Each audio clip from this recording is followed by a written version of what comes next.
Hey, I thought I'd do another cross-beak feeding video because things have come together quite a bit since the last time I've done that. So what I've done is I've come up with a food that I want you to see the consistency of this. It's like a kind of mushier version of like peanut butter cookie dough. It's thinner. You can't feel this, but if you tried to roll it, it would be a little bit harder to roll than that. And sometimes I even wet it down a little bit more than that. But see, this is so thick that you're not going to be hurting these guys by giving them too much water. So I put in this bowl so they can't knock it over. And then I have a two-part way of delivering it. So I take one of these toddler pouch things and I razor blade the bottom and I mix all the baby food into all the birds' food the first time I use it, and I just reuse this and keep cleaning it until the bag doesn't work anymore.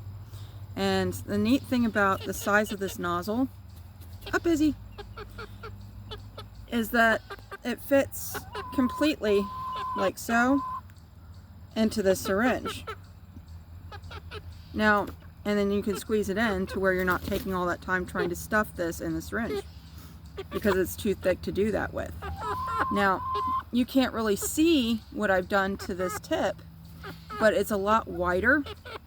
Not significantly enough to where you can visually just notice it, but it's wider than if you just got this out of an infantile ball. And you do this by sticking a wood engraver in this tip and then dremeling it to where it's thicker and it's smooth on the inside and the out. So it's still tapered and still that, but you've got more room to get food out so it doesn't get stuck.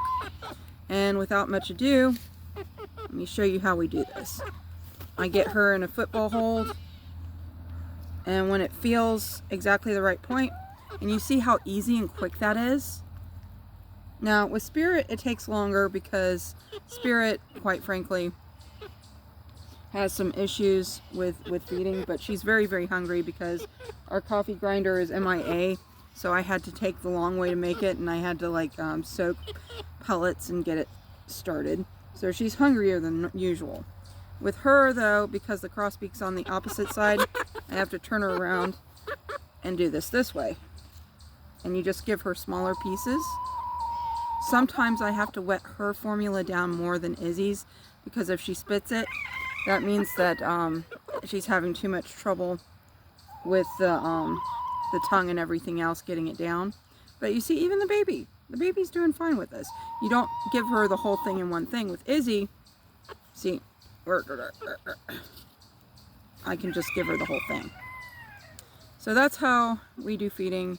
And usually for both of them, for feeding number one for Spirit and for Izzy, we go through about a pouch and a half for both birds, and that usually makes everybody very happy. And then I supplement Spirit throughout the day, and because I mean she's little, she can only hold so much and she's growing, so you have to do that. You can add I use powdered usually. This time we had to use soaked pelleted organic chicken food. I use peanut butter in it and mayonnaise. I had a really expensive formula for Spirit, but the problem is I just can't afford $20 a bag right now. So we might go back to that if we have more trouble getting weight on her. But we're going to have to come up with more income to do that. So anyway, that's my video on crossbeak feeding.